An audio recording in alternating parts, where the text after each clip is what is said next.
Bab 682. Yumiko mencoba gaun pernikahan. Kali ini, Yumiko dan Putri Heizo didampingi oleh beberapa kerabat perempuan datang ke lokasi resepsi. Di bawah pengingat Pangeran Shinji, Takano Ieyasu mengabaikan Kenzi Harimurti dan Pangeran Shigeo, bergegas dan menyapa dengan senyum di wajahnya. Yumiko tidak menyukainya, dan merasa bosan saat melihat wajahnya, tapi dia tidak menunjukkannya sama sekali. Takano Ieyasu melihat bahwa Yumiko mengenakan gaun panjang tanpa punggung hari ini, dan sosoknya yang anggun dan langsing tidak diragukan lagi terlihat jelas, jadi dia mengumpulkan keberaniannya dan berkata dengan sedikit bersemangat, "Yang mulia Yumiko, Takano Ieyasu ingin mengundang Yang Mulia untuk menari." Sambil mengatakan ini, dia bersandar sedikit, seperti seorang pria barat, berpose sebagai seorang pria, dan mengulurkan tangan, menunggu Yumiko untuk mengambil tangannya. Sebelum Yumiko dapat berbicara, Putri Heizo menyela sambil tersenyum, "Yumiko, cinta Takano Ieyasu untukmu tertulis di seluruh wajahnya, kamu menerima undangan pasangan tunanganmu ini." Ini belum mengumumkan hasil pemilihan suami, tapi Putri Heizo telah menggunakan pasangan tunangan untuk mengkarakterisasi hubungan antara Yumiko dan Takano Ieyasu. Mendengar ini, Takano Ieyasu tersenyum lebih cerah. Yumiko diam-diam merasa jijik, bahkan tidak mau memperhatikan badut seperti Takano Ieyasu. Namun, Yumiko bukanlah tipe wanita yang gelisah, ekspresinya tetap tidak berubah. "Bibi, kamu tahu bahwa mereka baru saja mengirim beberapa set gaun pengantin, dan meminta Yumiko untuk memilih sampel. Yumiko tidak punya waktu." Putri Heizo mengubah kata-katanya dan berkata, "Kalau begitu pergilah, gaun pengantinmu tidak boleh ceroboh, dan kamu harus membuatnya sebelum ulang tahun kakekmu." Yumiko mengangguk sedikit, dan pada Takano Ieyasu dia tersenyum sopan, lalu ditemani oleh Hanako, berlalu pergi. Takano Ieyasu sedikit tercengang, melihat punggungnya yang anggun, dia tidak pulih untuk waktu yang lama.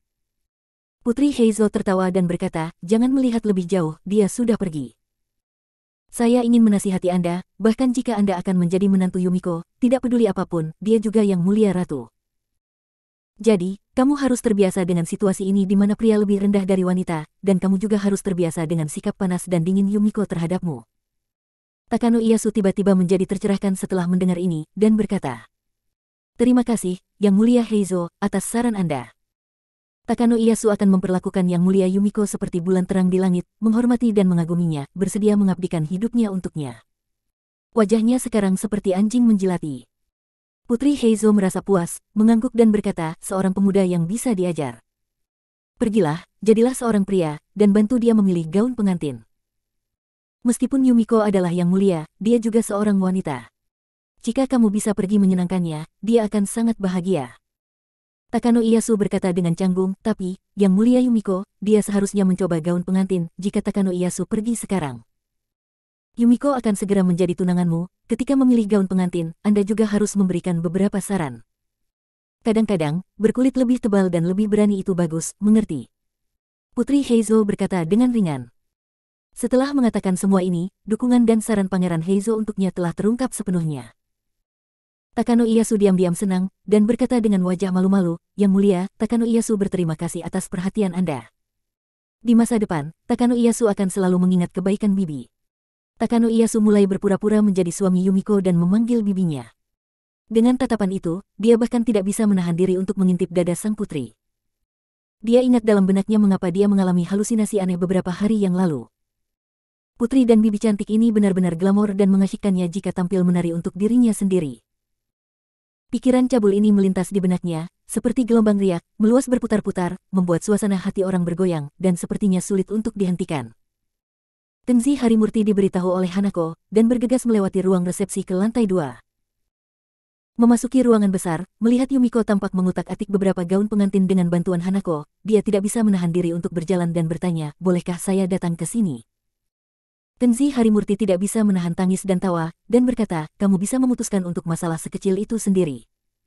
Aku orang yang kasar, bagaimana aku bisa tahu begitu banyak? Selain itu, aku harus menemukan kesempatan yang cocok untuk berurusan dengan Takano Ieyasu malam ini, jadi aku tidak bisa menghabiskan waktuku untuk hal-hal sepele seperti itu." Bagi pria, kebanyakan hanya akan menganggap gaun pengantin sebagai hal yang sepele. Namun bagi kebanyakan wanita, tidak ada yang lebih penting dari memilih gaun pengantin. Meskipun Yumiko sebagai putri wali, itu sama saja. Melihat bahwa dia begitu ceroboh tentang gaun pengantin, Yumiko merasa sedikit kecewa, tetapi dia, yang terbiasa tunduk di depan Kenzi Harimurti, hanya menundukkan kepalanya dengan tenang dan tidak mengatakan sepatah kata pun. Di sisi lain, Hanako sangat tidak puas dengan penampilan Kenzi Harimurti, dan berkata dengan marah, "Hei, nonaku dengan senang hati memintamu untuk memilih gaun pengantin, bagaimana kamu bisa memperlakukan nona seperti ini? Kamu sekarang harus meminta maaf pada nona." Kenzi Harimurti tertegun sejenak, berpikir dalam hatinya, ada apa? Bukankah itu hanya untuk melihat gaun pengantin, dan itu sepertinya tidak menyinggung Anda, mengapa kehilangan kesabaran yang begitu besar? Hanako merasa seperti gadis yang penurut, namun gadis ini hanya setia pada majikannya Yumiko, dan belum tentu padanya, bahkan berani memamerkan giginya padanya. "Hanako, berhenti bicara. Tuanmu memiliki hal yang lebih penting untuk dilakukan, dan dia benar-benar tidak dapat menghabiskan waktu yang berharga untuk hal-hal sepele seperti memilih gaun pengantin." "Tuan," Yumiko melakukan tindakan gegabah, "maafkan aku." Yumiko dengan ringan membungkuk. Hanako tidak yakin, dan memelototi Kenzi Harimurti dan berkata, "Tuan Kenzi, Anda terlalu berlebihan. Hal terpenting dalam kehidupan seorang wanita adalah gaun pengantin, tetapi Anda sama sekali tidak menjaga suasana hati nona." Hanako kecewa. Kenzi Harimurti kehilangan kesabaran, dan berkata dengan senyum masam, Oke, jangan bicarakan itu lagi. Aku akan menonton denganmu perlahan." Hanako akhirnya merasa nyaman, dan mendengus bangga, "Kamu tetap laki-laki. Meski menyebalkan, Hanako akan memaafkanmu." Yumiko merasa bahwa mereka berdua menarik, jadi dia tersenyum manis lagi. Segera, dengan bantuan Hanako, Yumiko mengenakan gaun pengantin putih dan mengangkat ujung roknya, membiarkan Kenzi Harimurti melihatnya dari jarak dekat, jarak jauh, dan dari beberapa sudut, dan memintanya untuk memberikan saran yang berharga. Namun, sebelum Kenzi Harimurti dapat berbicara, dia mendengar suara sepatu kulit datang dari belakang, seolah-olah seseorang telah tiba di depan pintu. Takano Ieyasu sedang memegang bunga, dan dengan senyum tulus, dia datang jauh-jauh untuk menemukannya. Begitu dia memasuki ruangan, dia berlutut di lantai dengan satu kaki, dan mempersembahkan bunga di depan Yumiko dengan penuh semangat, "Yang mulia Yumiko, Takano Ieyasu." Dia tiba-tiba menjadi terkejut, karena pada saat ini dia telah menemukan bahwa Kenzi Harimurti sedang berdiri di dekat dinding tidak jauh darinya, dengan mata yang aneh, memegang rok di tangannya, yang baru saja dilepas Yumiko untuk dicoba. Itu adalah gaun pengantin ungu. "Udik desa, kenapa kamu di sini?" Ekspresinya yang heran memiliki keanehan yang tak terkatakan, seolah-olah dia telah bertemu dengan istri Dewi impiannya, berhubungan seks dengan pria lain. Bab 683. Menganiaya sang putri. Ketika Takano Ieyasu kembali ke aula resepsi, ekspresinya sangat jelek, seolah-olah dia baru saja memakan lalat. Dia benar-benar tidak mengerti mengapa Masao Kenzi jelas-jelas adalah orang udik yang gagal, mengapa dia memenuhi syarat untuk pergi ke tempat yang mulia Yumiko untuk membantu memilih gaun pengantin. Meski Yumiko memberikan penjelasan ringan saat itu yang terdengar masuk akal, namun Takano Ieyasu selalu merasa sedikit aneh, namun ia tidak bisa mengatakan apa keanehan tersebut. Saat ini, Pangeran Shinji datang dengan tergesa-gesa dan memberitahunya, "Semua anggota juri ada di sini. Mereka ingin bertemu denganmu. Kurasa mereka ingin memberi selamat sebelumnya. Ayo temui anggota keluarga kerajaan itu." Takano Ieyasu mengangkat semangatnya setelah mendengar ini, dan semua masalahnya dilupakan, dan dia mengikuti jejak Pangeran Shinji dan berjalan ke ujung lain aula. Tidak peduli apa, dengan kesimpulan review dari grup, dia menantu kerajaan, jelas sudah terpilih. Yang mulia Yumiko, itu hanya milikku, menurut pikirannya. Anggota keluarga kerajaan juri pada dasarnya adalah kerabat dekat dari garis ayah Yumiko dan keluarga kelahirannya. Karena Yumiko kehilangan ibunya sejak dia masih kecil, dan ayah kaisar terluka parah akibat gempa bumi dan koma sepanjang waktu, maka paman dan bibi Yumiko mewakili keinginan kedua orang tua Yumiko dan mengungkapkan rasa hormat mereka untuk Yumiko. Memberi evaluasi perekrutan suami untuknya.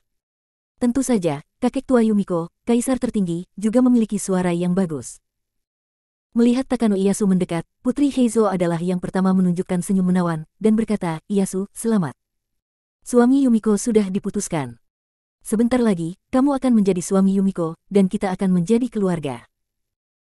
Takano Ieyasu sangat gembira, dan buru-buru membungkuk dan menyapa, "Kakek, paman kaisar, paman, bibi." Junior Takano Ieyasu berharap semua orang tua bahagia dan sehat. Ya, mulut pemuda ini sangat manis. Beberapa anggota keluarga kerajaan mengangguk. Pangeran Shinji tidak bisa menahan tawa, dan melangkah maju dan berkata, "Waktu malam ini layak dirayakan. Kagawa Shinji mengusulkan kepada keluarga kerajaan Anda harus minum sepuasnya dan jangan takut mabuk." Tepuk tangan terdengar, dan suasana kerumunan mulai ceria.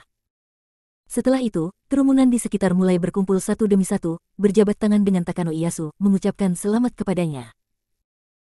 Para pelayan di tempat kejadian juga menunjukkan senyum gembira, membawa piring penuh sampahnya, dan sering bolak-balik di antara kerumunan, memungkinkan kerabat kerajaan untuk minum anggur berkualitas di gelas mereka. Bertentangan dengan kegembiraan mereka, Pangeran Shigeo di kerumunan selalu memiliki wajah gelap, mengepalkan tinjunya dengan erat, seolah ada 10.000 kuda berlumpur yang berlari kencang di dalam hatinya. Shinji Kagawa, kau pria tercela, kaulah yang melakukan semuanya. Jika bukan karena koneksi rahasia Pangeran Shinji, bagaimana bajingan kecil ini, Takano Ieyasu, bisa menjadi suami Yumiko? Suasana hatinya saat ini bahkan lebih menyakitkan daripada kehilangan 100 miliar. Saat ini, Tensei Harimurti baru saja kembali ke aula dan datang ke sisinya. Sepupu, Takano Ieyasu dan yang lainnya sedang minum dan bersulang di sana, mereka sepertinya merayakan sesuatu, apa yang mereka rayakan di sana? Pangeran Shigeo menoleh ke arahnya, melihat dia masih dengan santai, dia kehabisan napas, di mana otakmu? Apa yang mereka rayakan, kamu masih tidak mengerti. Kamu sudah kalah. Mereka sudah merayakan sebelumnya, bajingan kecil dari keluarga Takano itu lulus peninjauan dan menjadi menantu, apakah kamu mengerti? Tensei Harimurti tidak bisa menahan batuk setelah disemprot air liur oleh Pangeran Shigeo, dia menyentuh hidungnya dan berkata, nah, sepupu Shigeo, daftarnya akan diumumkan besok. Mereka merayakannya malam ini, mereka berangan-angan. Pangeran Shigeo tidak menyangka akan bertemu dengan pria berkepala mati seperti itu. Di wajahnya, dia menamparnya dengan keras. Hahaha. Tawa arogan datang. Takano Ieyasu berjalan dengan gelas anggur merah dengan semangat tinggi dan penuh kemenangan. Paman Shigeo, apakah kamu marah? Jangan marah, jangan marah.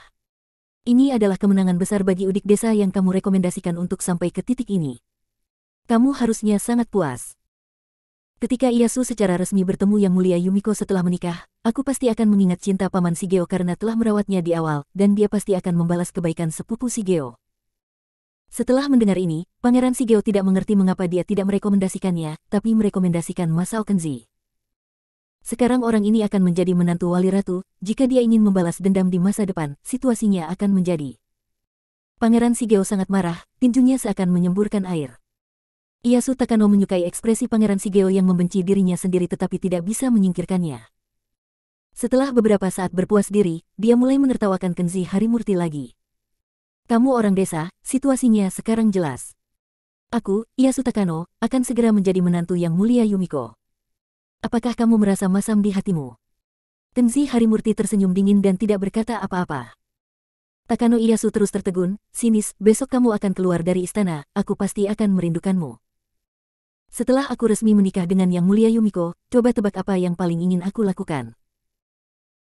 Setelah jeda, dia membungkuk lagi dengan sinis, dan berkata dengan kejam, saya akan menggunakan penjaga istana untuk menangkap Anda di penjara rahasia, dan kemudian saya akan sering mengunjungi Anda, dan membuat Anda berlutut dan menangis di kaki saya seperti anjing malang. Aku akan membiarkanmu mengerti, di antara kita berdua, siapa badut yang malang itu. Dia pernah dibandingkan dengan badut oleh Tensei Harimurti, dan dia selalu menyimpan dendam padanya. Tensei Harimurti berkata dengan acuh tak acuh, saya harap Anda dapat memiliki kesempatan ini. Takano Ieyasu berkata dengan sinis, Udik Desa, tunggu, akan ada waktunya. Pada saat ini, Putri Heizo datang dan berkata dengan nada menghina Tensei Harimurti, dia berkata, Takano Ieyasu, apa yang harus dibicarakan dengan orang seperti ini? Pria yang ditakdirkan untuk gagal seperti monyet dalam sebuah pertunjukan, abaikan dia. Dia menepuk Takano Ieyasu, ayo sini, berdansa dengan Bibi. Ada sesuatu yang Bibi ingin bicarakan denganmu sendirian. Ieyasu Takano terkekeh, dan segera menyerahkan gelas anggur merah itu ke tangan orang lain, dan mengikutinya ke lantai dansa pusat. Segera, Takano Ieyasu melingkarkan lengannya di pinggang putri muda yang anggun, berbicara dan tertawa, dan mulai menari perlahan di lantai dansa. Melihat lantai dansa tengah penuh dengan penari pria dan wanita, dan ada banyak kerabat kerajaan yang minum dan tertawa di sekitar lantai dansa, Tensei Harimurti mencibir diam-diam, mengetahui bahwa sekarang adalah kesempatan bagus untuk memperbaiki Takano Ieyasu. Dia berjalan ke sudut di mana tidak ada orang di sekitarnya, mengeluarkan jimat yang telah dia siapkan sejak lama, dan melambai dengan ringan, pro. Jimat itu berubah menjadi cahaya ungu dan menghilang dalam sekejap. Takano Ieyasu sedang melakukan tarian lambat dengan sang putri, sambil mendengarkan putri muda dan cantik, secara halus berbicara tentang beberapa topik tentang kepentingan politik di masa depan, dan menari, dia tiba-tiba merasakan kegelapan di depannya, seolah-olah lampu kristal di lantai dansa pusat secara bertahap padam. Dalam kegelapan, Takano Ieyasu tiba-tiba menyadari bahwa Putri Heizo sedang tersenyum sangat genit. Dia menjilat bibir merahnya dengan lidah merahnya dan berkata dengan genit, ayo, cium aku. Ieyasu, aku sangat menginginkan pria sepertimu. Suara menggodanya tampak nyata dan tidak nyata, halus, tepat di telinganya, namun juga jauh di langit. Takano Ieyasu membeku sesaat, lalu menjadi bersemangat, seolah-olah darah binatang di sekujur tubuhnya terbakar. Tanpa diduga, Yang Mulia Heizo, Anda suka memainkan nada seperti ini. Hehe, jika ada wanita cantik yang berinisiatif untuk datang, Ieyasu Takano tentu tidak akan menolak. Dia melihat sekeliling, cahayanya sangat gelap sehingga dia tidak bisa melihat jari-jarinya, bahkan jika pria dan wanita penari itu ada di dekatnya, mereka pasti tidak akan bisa melihatnya, jadi Takano Ieyasu menyeringai, dan memeluk Putri Heizo dalam pelukannya sembarangan, sambil menciumi mulutnya secara acak, sambil meraba-raba tubuhnya dengan tangannya. Ah! Jeritan panjang, begitu melengking hingga bisa menembus atap. Di bawah lampu kristal yang terang, semua tamu pria dan wanita yang hadir, termasuk kerabat kerajaan, semuanya tercengang. Mereka menyaksikan Takano Ieyasu tanpa daya, dan di bawah pengawasan semua orang, dia seperti anjing jantan yang kepanasan, menempel pada sang putri dan meraba-raba dengan penuh semangat. Putri Heizo dipeluk erat olehnya, dan butuh banyak usaha untuk membebaskan diri. Dengan panik, dia menamparkan wajahnya dengan keras. Takano Ieyasu gemetar di sekujur tubuh, dan akhirnya tersadar. Ieyasu Takano menggelengkan kepalanya, mengedipkan matanya dengan putus asa, dan menemukan bahwa aula lantai dansa yang awalnya gelap telah menjadi seterang siang hari di beberapa titik, dan mata ketakutan di sekitarnya menatap dirinya sendiri seperti seorang pasien jiwa. Di sisi lain, Putri Heizo, sangat marah hingga dia seperti wanita gila, penglihatannya bisa memakan orang. Yang Mulia Heizo, ya, kamu ingin aku menciummu, kenapa kamu memukulku? Suara Takano Ieyasu bingung dan merasa dianiaya. Mendengar apa yang dia katakan, semua orang gempar. Pria tak tahu malu ini sangat berani, dia melanggar Yang Mulia Heizo di depan umum, dan berani membalas dan memfitnah Yang Mulia yang tidak bersalah. Bagaimana orang seperti itu bisa jadi menantu, itu tidak masuk akal. Saat ini, raungan terdengar, kamu bajingan, aku akan membunuhmu. Paman mabuk Yumiko menjadi marah. Dia adalah paman yang bermartabat, bahkan meski dia seorang pemabuk, dia tidak pernah bisa mentolerir istrinya dilecehkan secara seksual di depan umum, jadi dia mengambil botol itu, bergegas dengan marah, dan menamparkan kepala Takano Ieyasu. Takano Ieyasu yang sengsara itu, memegangi kepalanya yang berdarah, berguling-guling di lantai. Tak hanya sampai di situ, kaisar pemabuk membidik selangkangannya dan menendangnya dengan keras. Semua orang melihat itu merasa sakit, dan diperkirakan pukulan ini cukup untuk mengubah Takano Ieyasu menjadi seorang kasim. Pada saat ini, di antara kerumunan yang ramai, Pangeran Shinji sudah bingung, dengan ekspresi panik di wajahnya. Bab 684. Yumiko ingin melihat ibu mertua. Pada resepsi kerajaan yang megah dan hikmat yang dihadiri oleh lebih dari 100 kerabat dan pejabat kerajaan, sebagai calon suami, ia bahkan mencabuli sang putri di depan umum. Skandal yang begitu buruk terjadi, bisa dibayangkan nasib Takano Ieyasu. Jangan pikirkan jadi menantu, sebelum resepsi selesai malam itu, Takano Ieyasu yang dipenuhi memar ditangkap oleh penjaga istana dan dijebloskan ke penjara. Bahkan selir Heizo, yang bersangkutan, ditampar 2 kali dengan keras oleh paman pemabuk itu, membuatnya menangis. Bukan karena dia dianiaya oleh Takano Ieyasu di depan umum, yang membuat kaisar pemabuk itu merasa malu, sehingga dia harus kehilangan kesabaran, tetapi ketika Takano Ieyasu diseret keluar oleh para penjaga, dia terus menangis dan mengatakan bahwa dia telah dianiaya, sang putri berinisiatif merayunya.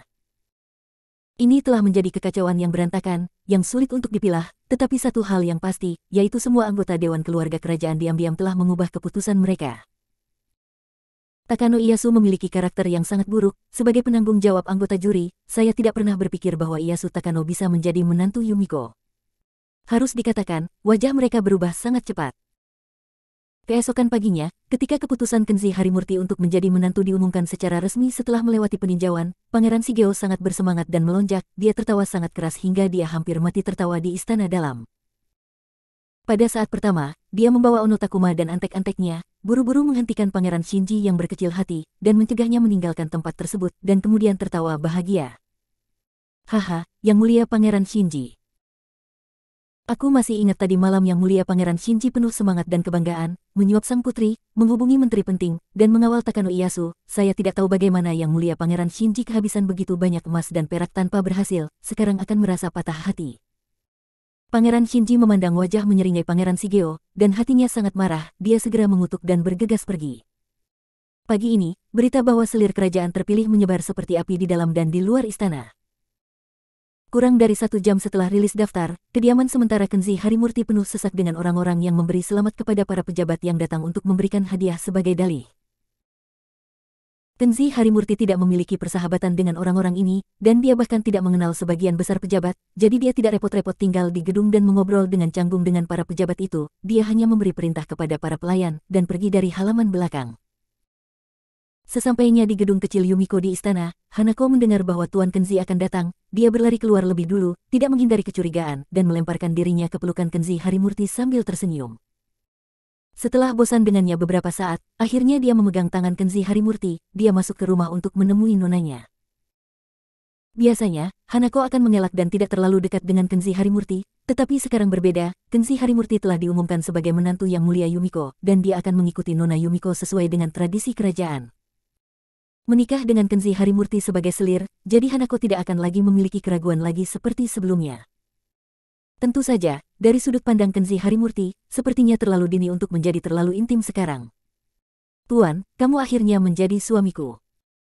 Yumiko sudah lama menunggu hari ini, ketika dia datang ke kamar Yumiko, wajah Yumiko yang tersenyum cerah benar-benar meneteskan air mata.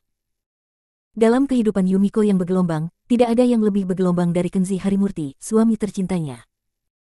Sekarang setelah istana mengumumkan suami yang dipilih, dia merasa seperti bisa melihat cahaya bulan ketika awan terbuka.